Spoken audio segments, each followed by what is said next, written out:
자, 이번에는 최대 전력 전달 정리라고 이렇게 하시면 되는데, 자, 내부장 RS가 있죠. 그 다음 부하장 RL이 어떤 관계에 있을 때 최대 전력이 부하에 전달되느냐. 자, 이걸 갖다 최대 전력 전달 정리가 됩니다. 결론은 뭐냐면 이 RS하고 RL이 같은 저항값을 가지면 최대 전력이 전달된다고 계산을 하실 수가 있어요. 그래서 이거는 이제 여기 전력을 갖다 계산해 보면 RL에 걸린 전력을 계산해 보면 이렇게 쓸 수 있겠죠. 여기에 전압을 플러스 마이너스 VL이라고 또 하면 이 VL 전압은 어떻게 되나요? VL 전압은 RS에 RL에 RL 곱하기 V가 됩니다. 자, 그래서 P는 R분의 RL이죠. V의 제곱. 그죠? 이렇게 하든지 안 그러면 IR이니까 그죠? I 제곱 R을 하든지 뭐 여러 가지 방법으로 쓸 수 있겠죠. 그죠? VL로 해도 되고 뭘 해도 상관없습니다. 그래서 일단 이걸로 해보면 여기 RL분의 V의 제곱인데 V가 이거니까 지금 P가 결국은 어떻게 되나요? 밑에 RS 플러스 RL의 제곱에다가 RL의 V의 제곱이 되겠죠. 됐습니까? 자, 그때 이제 우리가 부하가 얼마일 때, 얘가 얼마일 때 최대 전력이 전달되느냐를 알아보기 위해서 2차 함수꼴로 되어 있는 이걸 갖다 미분을 하면 되죠. 미분하면 우리가 이렇게 만약에 위로 그려진 포물선이라 그러면 자, 여기가 미분하면 0 되는 지점입니다. 그죠? 여기가 최대값이 되겠죠.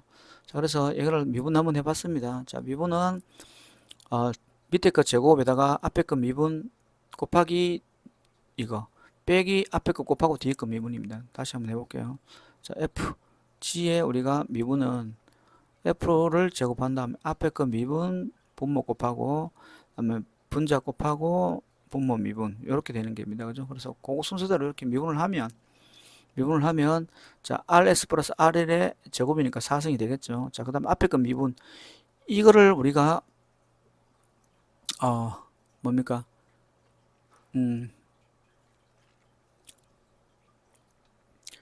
RL에 대해서 미분하면 뭐가 남습니까? RL에 대해서 미분하면 V의 제곱만 남겠죠.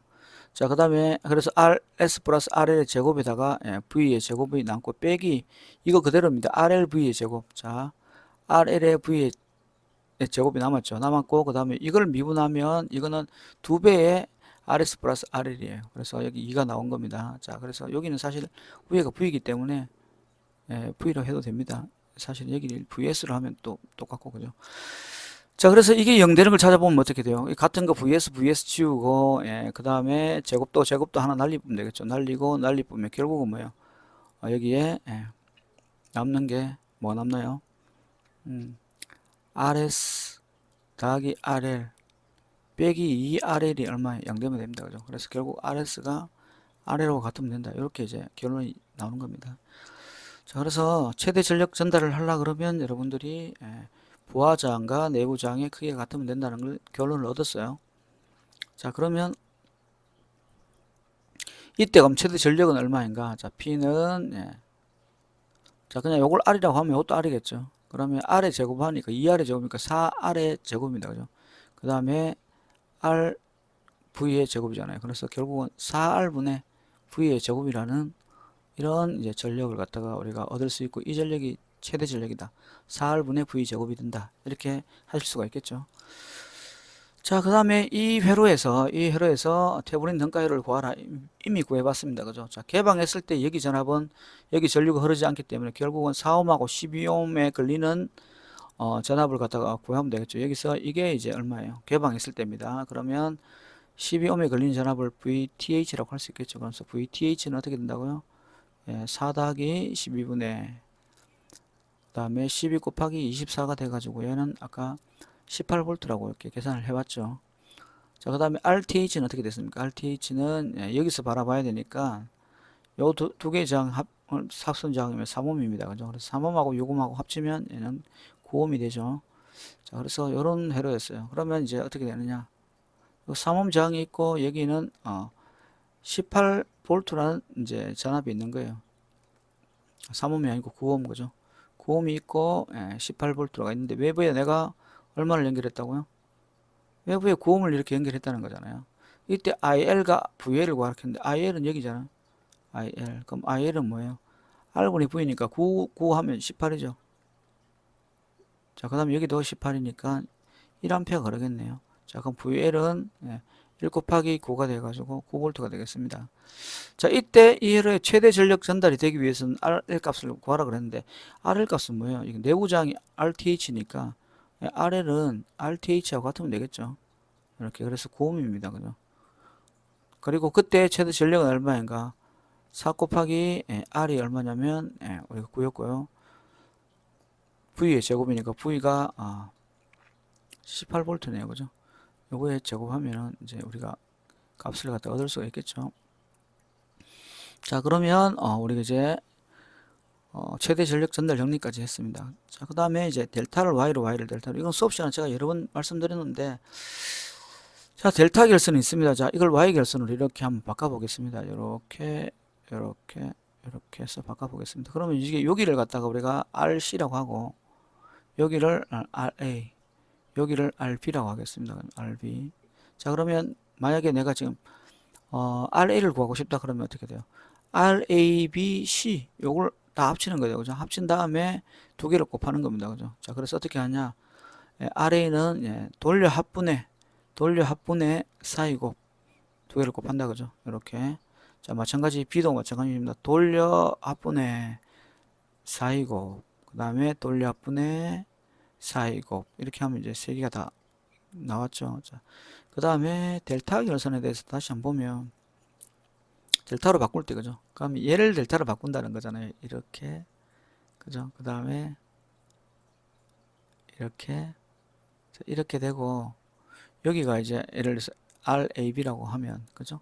그럼 RAB는 뭐예요? 맞은편 대각선 여기 있죠? RC 분의 이렇게 해야 됩니다. 그 다음에 돌려곱의 합이니까 돌려곱 그걸 다 합하면 되죠. 그래서 RC 분의 RAB 더하기 RBC 더하기 RCA가 됩니다. 그래서 여기는 분자가 다 똑같죠. AB 없는 건 C 그죠? 이렇게 분자가 똑같고 A, B, C 중에 A가 없죠. 자, 그 다음에 여기도 분자는 똑같고 A, B, C 중에 B가 없네요. 그죠? 없는 거 적어주면 된다는 겁니다. 여기는 RA인데 밑에 A, B, B, C, CA가 있고 얘는 두 개를 이렇게 A가 들어가 있는 두 개를 곱하는 거죠. 자, 얘는 B가 들어가 있는 두 개, 얘는 C가 들어가 있는 두 개를 곱하는 거다. 자, 그래서 돌려합분의 사이곱 대각선 분의 돌려곱의 합. 자, 이렇게 되면 만약에 저항이 다 R로 갔다면 어떻게 돼요? 다 R로 갔다면 요거는 3R이고 요건 R의 제곱이 되겠죠. 그러면 이거는 3분의 R이 되겠습니다. 얘는 어떻게 되나요? R이고 얘는 R 제곱이 몇 개 있나요? 하나, 둘, 세 개가 있죠. 그래서 약분하면 이거는 3R이 되겠죠. 그래서 결론은 뭐냐? 자, 저항일 때 Y 결선의 저항은 저항이 같을 때 델타 결선의 3분의 1이 되더라. 반대로 델타 결선의 저항은 Y 결선의 3배가 되더라. 칼을 갖다가 여러분들이 알고 계셔야 되고 공식 돌려합분의 4이고 돌려합분의 4이고 돌려합분의 4이고 그죠? 그 다음에 여기는 자 맞은편분의 돌려곱의 합 여기는 맞은편분의 맞은편 이겁니다. 돌려곱의 합 얘는 맞은편분의 이거죠. 맞은편이 돌려곱의 합 이렇게 하면 이제 다 구할 수 있다는 거죠. 자, 그 다음에 우리가 29페이지의 내용은 피스톤 브릿지에 대한 내용입니다. 그래서 요거는 이제 이렇게 복잡한 회로를 갖다 어떻게 해석할 거냐예요. 문제는 풀지 않겠습니다. 자, 5고 4고 2가 있고 2가 있고 1.1이 있고 1.5가 있어요. 그래서 이 대각선을 곱했을 때 보면 값이 같으면 일로 전류가 흐르지 않기 때문에 계산이 쉬워지는데 지금 대각선 곱해도 같지 않아요. 얘는 2고 얘는 6이 되기 때문에 그죠? 그래서 얘를 살려놓고 풀어야 되는데 이걸 살려놓고 풀기에는 이 저항 때문에 여기서 이제 뭔가 회로를 풀라 그러면 이 회로 하나 이 회로 하나 이 회로 하나 이렇게 회로를 3개를 풀어야 된다는 단점이 있습니다. 그죠? 그래서 너무 복잡다. 그렇게 풀지 말자. 어떻게 하자? 내부를 갖다가 바꿔주자. 얘를 갖다가 요를 얘기를 이렇게 y 결선을 바꿔주자는 거죠. 그래서 R1을 한번 구해보면 R1은 어떻게 돼요? 자, 돌려 합이죠. 4 더하기 2 더하기 2분의 4이곱 4 곱하기 2입니다. 그죠? 그래서 8분의 8이니까 1옴이 되겠죠. 그래서 얘는 1옴이고 자, R2를 한번 해보겠습니다. R2는 역시 돌려 합이니까 얘는 4 더하기 2 더하기 2게 되겠죠. 자, 이 부분입니다. 그죠? 4이곱 4고 요걸 하니까 R2도 역시 4 곱하기 2가 돼가지고 얘도 1이 되겠네요. 자, 1. 그 다음에 R3는 돌려 합분의 사이 곱이니까 4 더하기 2 더하기 2분의 사이 곱 4가 됩니다. 그래서 이거는 2분의 1이 되죠. 그래서 0.5가 되겠네요. 0.5. 자, 그러면 여기가 5옴, 1옴이니까 6옴이고, 그죠? 그 다음에 이게 0.5, 1.5니까 2죠? 얘도 2입니다. 그죠? 1옴이 됩니다. 그죠? 얘도 이렇게 1옴이 되죠. 그럼 1옴, 1옴, 5옴이 돼가 전체 7옴이 되겠네요. 1, 그죠? 1, 1, 5니까 7옴. 그래서 전류 I는, 예, R분의 5 더하기 1 더하기 1이 돼가지고 5분의 14가 돼가지고 2A가 흐른다. 이렇게 이제 계산을 하실 수가 있겠죠. 자, 그래서 이럴 때 우리가 Y 델타 결선의 변화는 반드시 알고 계셔야 된다. 아주 중요한 내용입니다.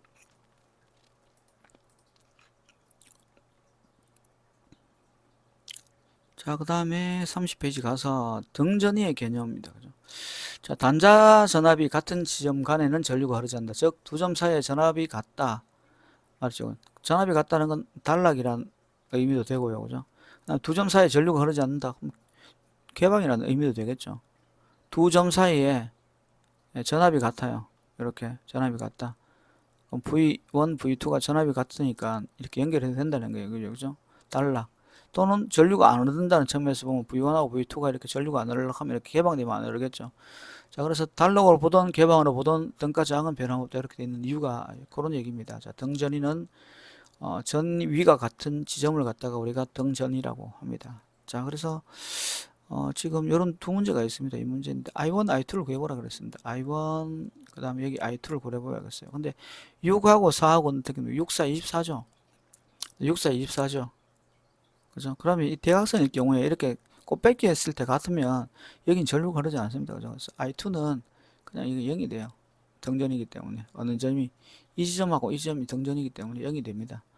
똑같잖아요. 4, 6, 4, 6이니까 전위가 같다. 그죠? 자, 그렇게 보셔도 모방할 것 같고, 안 그러면 이걸 뭐 y 델타로 변형을 해가지고 계산을 하셔도 되는데, 일단 우리가 대각선을 무조건 곱해봅니다. 같으면 이 지점하고 이 지점 전위차가 같아요. 그래서 우리가 여기 이제 I2가 0이기 때문에 자 6하고 4는 10이죠. 6, 4, 10이니까 절반 5니까 15옴이 흐르고 I1은 어떻게 돼요? 그럼 I1은 R이 10 더하기 5가 되니까 이게 150이다. 그죠? 그러면 10A가 이렇게 흐른다는 걸 알 수가 있었습니다. 그래서 얘가 5A, 얘가 5A가 되고요. 여기는 전류가 흐르지 않습니다. 등전이기 때문에. 자, 그러면 내가 개방했을 때라고 봤잖아요. 그럼 단락했을 때는 어떻게 보이는가요? 단락이 등전인 걸 알고 있을 때 단락했다 하면 이거하고 같은 그림이죠. 됐죠? 이런 거니. 그럼 여기가 6이고 여기가 6이고 그 다음 여기가 4고 여기가 4입니다. 자, 그러면 얘는 합성하면 얼마예요? 3이고 얘는 합성하면 2죠. 그럼 합성장이 얼마예요? 5라는 걸 알 수가 있습니다. 그죠? 5라는 걸. 아까 여기 합성장 얼마라고 했습니까? 제가 5라 그랬죠. 똑같죠. 그죠? 그래서 똑같이 계산을 할 수가 있다. 자, 그 다음에 여기에 AB에 RAB를 구하라 그랬는데 여기 지금 2하고 4, 그 다음에 2하고 4가 같으니까 얘는 무시한다는 거거든요. 그러면 중간에 이제 2옴이 있네요. 그럼 2, 4는 6이죠. 2, 4도 6입니다. 그죠? 그러면 저항이 이렇게 바뀝니다. 여기 2옴이 있고 여기에 6옴이 있고 여기에 6옴이 이렇게 있는 거죠. 그래서 6옴하고는 3옴이고 그러면 결국 2옴하고 3옴이 이렇게 병렬로 연결되어 있으니까 5분의 6이 되어서 1.2옴이 이 RAB 사이에 저항이 되는 것입니다. 자, 그래서 이 대각선 곱했을 때 어떻게 돼요? 대각선 곱했을 때 값이 같은지를 보십시오. 같으면 이 지점과 이 점은 전위차가 같기 때문에 전류가 흐르지 않는다. 그럼 개방으로 취급해도 되고 단락으로 취급해도 된다. 그런데 개방으로 취급하는 게 편하겠죠. 그래서 개방으로 취급해서 우리가 그려보면 어떻게 된다고요? 그려보면 요렇게 지금 보시는 것처럼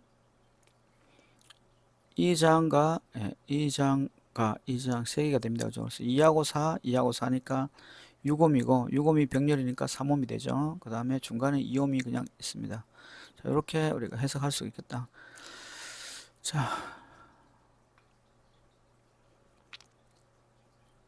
자, 그 다음에 이제 우리가 전류계와 전압계를 한번 살펴보겠습니다. 자, 전류계는 내부 저항이 적을수록 뭐 오차가 적다 하는 이유는 뭐겠습니까? 여기에 전압 강화가 안 걸리는 게 좋겠죠. 걸리면 저항이 포함되니까, 그죠? 여기에 저항이 포함되면 어떻게 돼요? 내가 전류를 구할 때 어떤 저항이 포함된 데다가 원래 저항에 뭔가 전압을 해야 되니까 이만큼 손실이 생긴다는 거다, 그죠?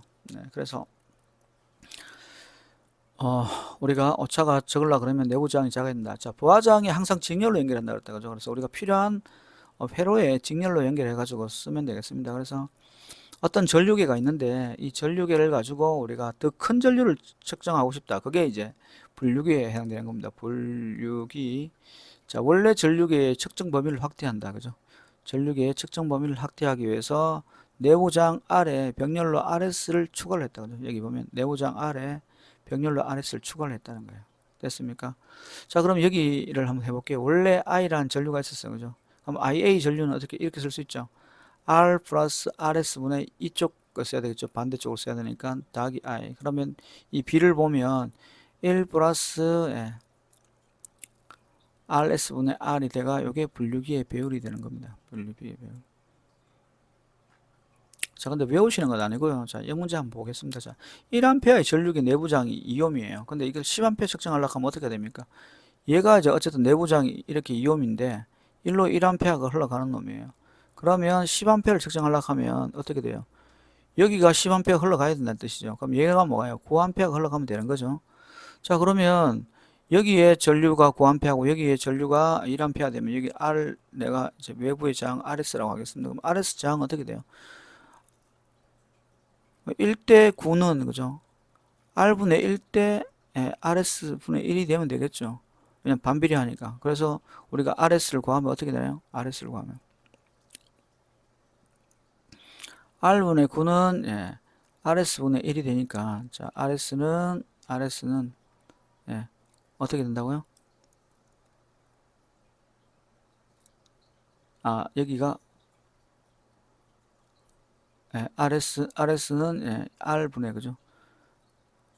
9분의 R이 되겠죠. 자, 9분의 R인데 9분의 R이 얼마예요? 지금 여기는 2옴이라고 그랬으니까 9분의 2, 그래서 0.22옴을 갖다가 달아주면 된다. 그래서 여기에는 작은 전류를 흘리고 여기는 더 작은 저항을 달아가 큰 전류를 흘려주면 된다는 거죠. 자, 이렇게 하시면 되겠죠. 그러면 우리가 여기는 지금 1A를 10A로 흘렸으니까 우리 분류기 배율이 얼마예요? 10배 됐죠. 10배. 10배 됐습니다. 그죠? 그러면 실제 M이라는 게 이 식에 의해서 이렇게 계산을 할 수도 있겠지만 우리가 그냥 1에 풀어보면 상식적으로 풀 수 있는 거다라는 거죠. 됐습니까?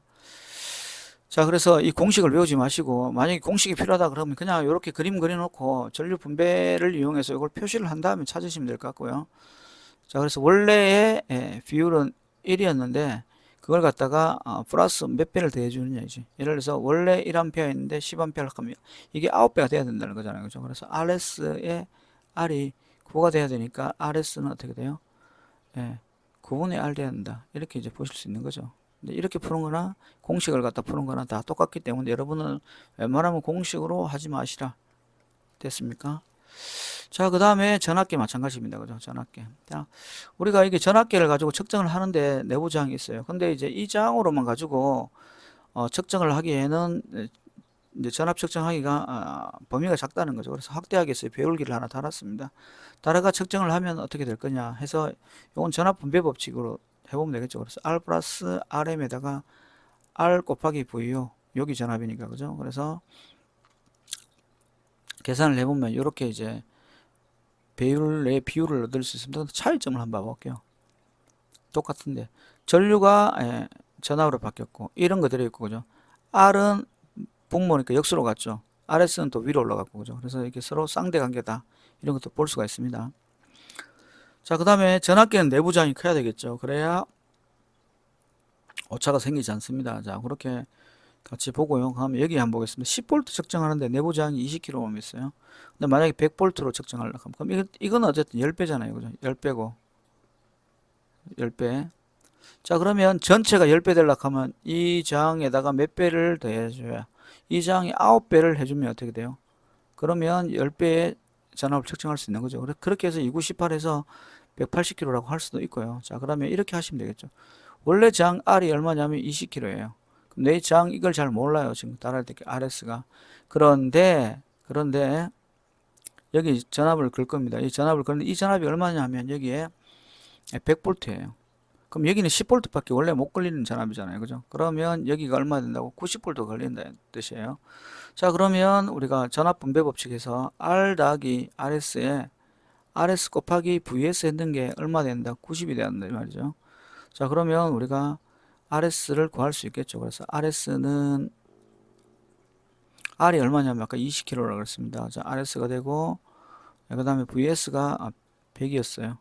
얘가 90이었습니다. 그래서 요거 지워주고요. 요걸 이렇게 넘어가면 RS는 10RS는 RS 더하기 20이 되겠죠. 그래서 우리가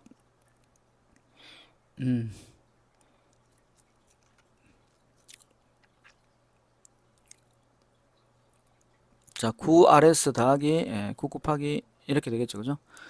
20 곱하기 9 RS 곱하기 9가 들어가니까 그죠? 넘어가면 어떻게 돼요? RS는 되죠. 20 곱하기 9가 돼가지고 180kg가 나온다. 그래서 어떤 방법으로 이용해도 되는데 이게 비례관계, 그죠? 비례관계 다른 말로 하면 뭐예요? 전압 분배죠. 이걸 이용해서 풀면은 이걸 공식을 외우지 않아도 우리가 할 수 있습니다. 자, 그래서 여기 배열기는 뭐예요? 여기 저항보다 크게 해줘. 배열 만큼 크게 해주는 겁니다. 그죠? 정확하게는 배열 빼기 1만큼 크게 해주는 거고 얘는 뭐예요? 배열만큼 작게 해준다. 다시 말하면 배열 빼기 1만큼 작아진다. 이렇게 보시면 되겠죠. 자, 그래서 우리가 이 두 개를 갖다 계산을 하면 되겠습니다. 자, 전압계는 직렬 연결해서 전압계는 여기 있네요. 그죠? 전압계는 병렬 연결해서 그다음 전류계는 직렬 연결해서 사용해야 한다. 그렇죠? 자, 직류 전류계는 직렬 연결해라.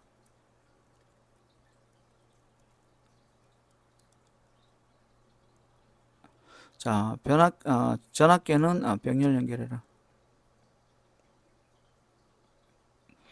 자, 이렇게 잡아주시면 될 것 같습니다.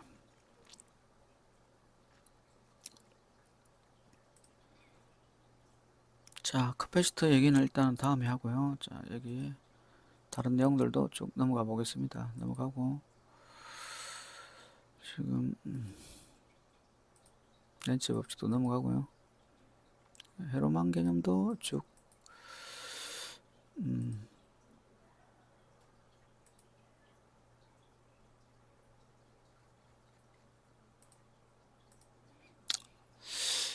자, 일단은 여기까지를 하면 이제 뭐가 되냐면 기본적인 이제 그 회로에 대한 이제 설명이 다 되었습니다. 다 되었고,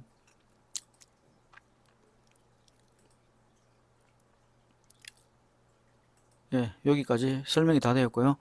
그러면 이제 말씀드린 것처럼 이제 이걸 기반으로 해서 이제 각종 이제 회로망 문제, 우리가 교재에는 이제 뭐 회로망 법칙이라고 이렇게 나와 있을 겁니다. 그래서 회로망 법칙에 대한 문제를 지금까지 배운 내용들을 기반으로 해서 한번 풀어보는 시간을 한번 가져보겠습니다. 자, 그러면 문제를 한번 볼게요.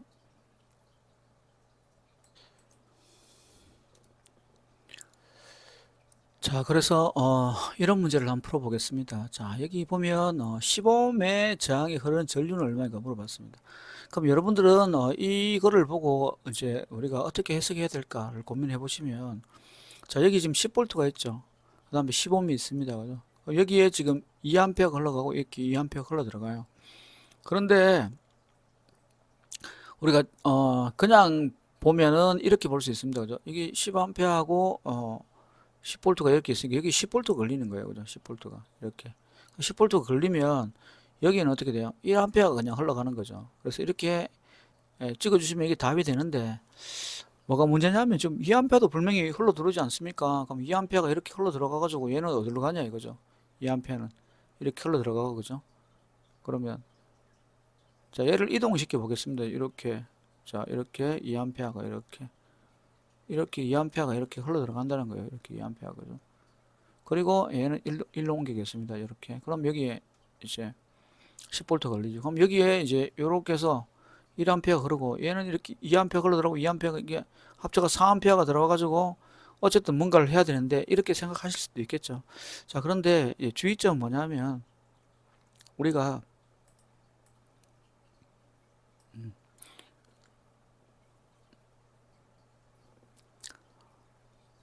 여기 흐르는 전류는 누가 결정하는 거예요? 여기 걸리는 전압이 얼마인지가 중요한 거잖아요. 그죠? 맞죠? 그럼 여기에 10V에 15면 1A 흐르는 게 이게 뭐 일단 답이 된다는 걸 아실 수가 있을 겁니다. 근데 우리가 여기 지금 전류원이 이렇게 있을 때 우리 중첩의 원리를 한번 생각해 보면 자, 전압원만 존재한다 하면 얘는 개방이잖아요. 그죠? 개방 맞죠? 개방이면 어떻게 돼요? 개방이면 전류가 이렇게만 흘러가니까 1A가 흐르죠. 근데 만약에 이제 우리가 전륜이 한 개만 존재한다고 치고 얘들이 없다고 생각하면 어떻게 돼요?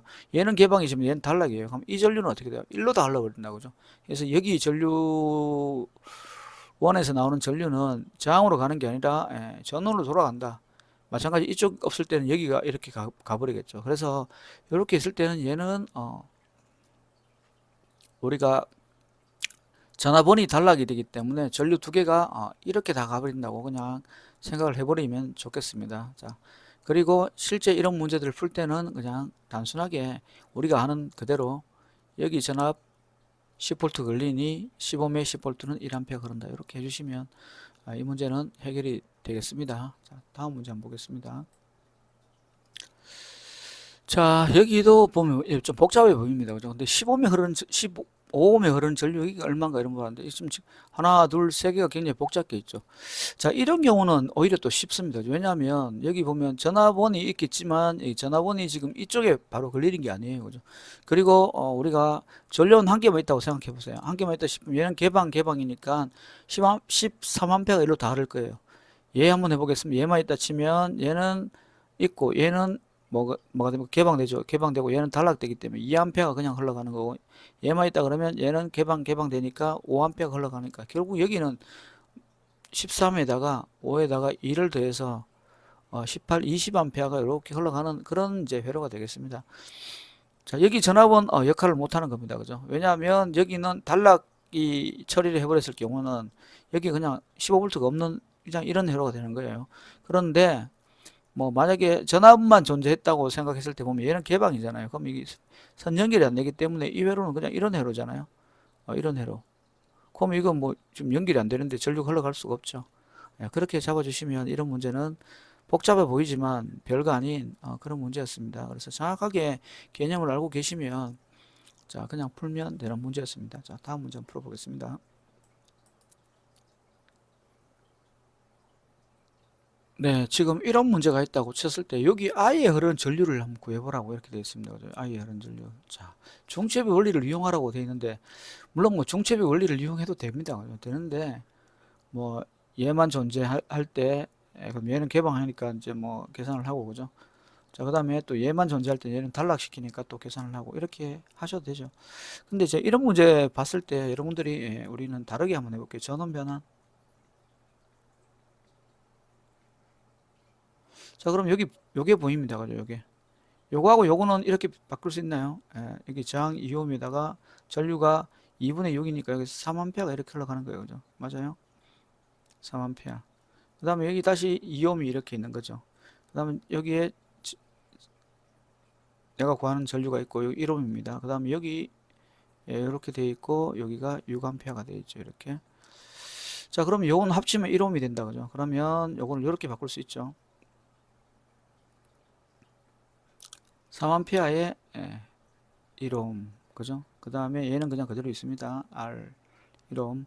그 다음에 얘는 전압원으로 바꿔볼게요. 그럼 여기 저항이 그냥 그대로 1옴이에요. 그죠? 1옴이고 IR 해야 되니까 6V가 되겠다. 그죠? 6V. 맞아요? 6V. 자, 조금 더 예쁘게 그려보겠습니다. 지금 그려놓은 걸. R은 그냥 1옴으로 있고요. 여기 전류를 내가 구할 거예요. 근데 지금 여기는 지금 저항이 이렇게 모양이 그려져 있습니다. 여기가 1이고 3이에요. 여기는 지금 내가 바꿔놨습니다. 어떻게 1옴이고 여기에 6V라고 이렇게 바꿔놨어요. 자, 여기도 바꿀 수 있겠죠. 얘도 다시 바꾸면 어떻게 돼요? 1옴이고 1옴이고 1옴이고 여기 흐르는 전류예요. 그 다음에 여기는 1하고 그러니까 3V가 되겠죠. 3V가. 자, 여기는 어떻게 되나요? 6V가 되겠습니다. 그럼 여기 흐르는 전류는 어떻게 돼요? 저항이 1, 1, 1이니까 3옴이네요. I는 3분의 여기서 이렇게 흘러야 되니까 3에서 6을 빼면 되겠죠. 그래서 마이너스 1 암페어다 이렇게 이제 계산을 하면 되겠죠. 자, 이걸 갖다가 중체비 원리를 계산해도 뭐 되긴 되겠습니다. 그런데 지금 이제 제가 설명한다고 단계별로 쭉 이렇게 많이 그렸지만 실질적으로 한번 보세요. 조금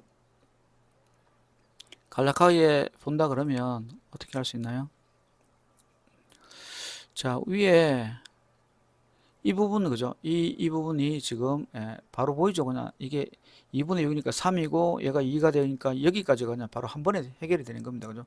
자, 3 암페어의 2옴이고 2옴이 그럼 여기까지 이렇게 바로 계산이 되는 거죠. 이렇게. 맞아요? 예. 얘는 그냥 바꿀 수 없는 거니까 그대로 나오면 되고요. 이쪽 거 두 개는 1하고 6이니까 어떻게 돼요? 아, 이거는 여기 1이 이렇게 바뀌고 6V로 바뀌는구나를 갖다 금방 챙길 수가 있습니다. 그죠? 여기도 이제 이렇게 챙길 수 있다는 거죠. 1옴이 있고 여기 3V가 된다는 걸 금방 챙길 수가 있다는 거예요. 이렇게. 그리고 여기에 저항이 이렇게 존재합니다. 그죠? 이렇게. 그 다음 다시 저항이 존재하고 이런 식으로. 그럼 여기는 6V다. 근데 다행히 어떻게 돼요? 여기가 다 1옴이에요. 1옴. 1옴. 여기 흐르는 전류니까 3에서 6을 뺀 다음에 저항 3개로 나눠주면 되죠. 그래서 내가 구하는 I라는 거는 저항 하나, 둘, 셋에 3에서 6을 빼니까 우리는 마이너스 1A가 흐르더라. 다른 말로 하면 뭐예요? 여기 전압이 높으니까 실질적으로 어떻게 돼요? 이렇게 1A가 흐르는 거죠. 그죠? 이렇게. 자, 그렇게 하시면 됩니다. 이렇게 중체비 원리를 풀어도 되지만 중체비 원리를 하지 않고 조금 전에 배운 전원 변환으로 이렇게 풀 수 있다는 걸 한번 보여드렸습니다. 다음 문제 보겠습니다. 네, 지금 현재 이런 문제인데, 자, 여기 보면 6V가 있다. 그죠? 6V가 있고, 그 다음에 여기 I가 이렇게 흘러갔을 때 I를 구하고, 여기 4A가 있다 됐고, 그 다음에 여기 지금 2옴이 있어요.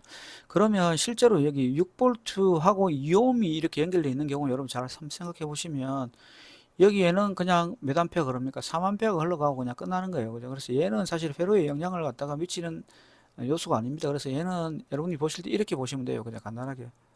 이렇게. 4A가 이렇게 흘러가고 그죠. 여기 그냥 6V가 이렇게 걸려 있다고 보시면 됩니다. 6V가 이렇게 됐습니까? 그럼 이 부분만 뭘로 바꿔준다? 이 부분만 전압 전류 변환을 통해 가지고 바꿔주면 얘는 뭐예요? 4 곱하기 1이니까 4V하고 1옴이 여기 걸리는 거예요. 그러면 어떻게 돼요? 저항 여기 1옴은 그냥 그대로 있는 거고요. 여기 지금 전류가 이렇게 I를 구하면 되고 얘는 6V가 그냥 그대로 있으면 되겠죠. 이렇게 6V가 플러스 마이너스 6V가 있고 얘는 어떻게 됩니까? 저항이 1옴 그대로 있고 4V가 이렇게 걸리는 거겠죠. 4V가 맞아요? 플러스 마이너스 4V. 자, 그래서 전류는 어떻게 됩니까? I는 R분의 자, 1옴 더하기 여기가 1옴입니다. 자, 그러면 1 더하기 1에 6에서 4를 빼면 되겠죠. 6 빼기 4. 자, 그러면 어떻게 돼요? 2분의 2가 돼가 1A가 됩니다. 자, 1A. 자, 그래서 여러분들 요거 풀 때 항상 이 전압하고 병렬로 연결된 저항은 회로 해석할 때 이거는 별로 의미가 없는 거다. 이쪽에 왜냐하면 얘를 제거해도 그죠? 여기에 똑같이 6V가 걸려서 동작하는 회로가 되겠죠. 그래서 이걸 뭐 중체비 원리를 가지고 풀어도 되겠지만 자, 중체비 원리 말고 그냥 전원 변환 가지고 풀면 이렇게 간단하게 풀 수가 있습니다. 우리 책에는 대부분 이제 중체비 원리로 풀어놨는데 그럴 필요가 없죠. 자, 다음 문제 한 문제 정도 더 풀어보고 쉬었다가 또 다른 문제 한번 보겠습니다.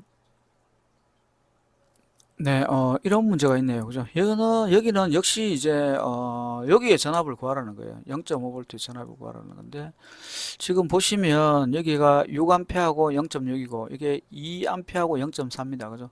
그러면 우리가 이런 생각을 한번 해보시기 바랍니다. 자, 여기에 그냥 0.5라고 적어 놓을게요.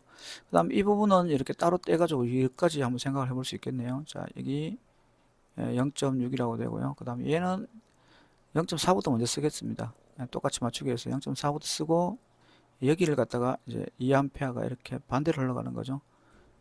0.이 아니고 2A가 자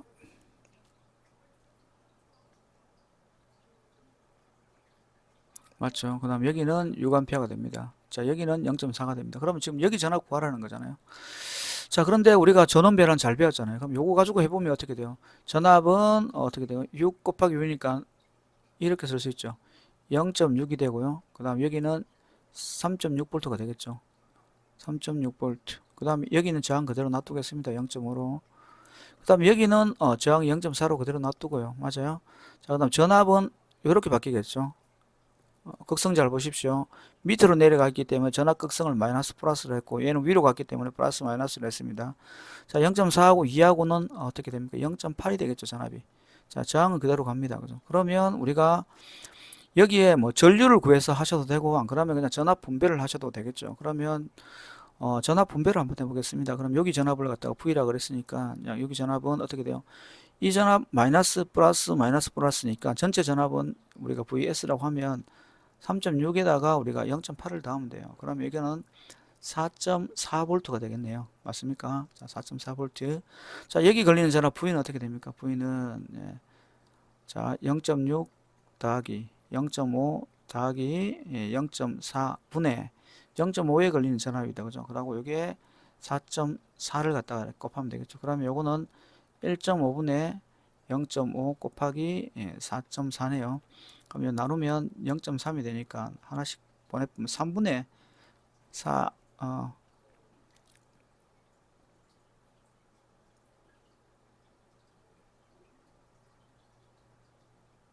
음,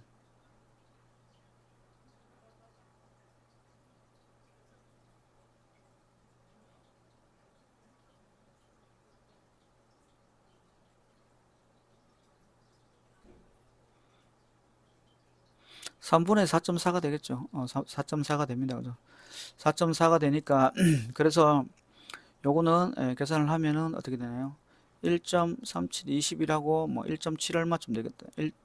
아니 3일은 3, 3, 4, 10이니까 1.2, 1.2가 아니고 1.4 얼마쯤 되겠네요.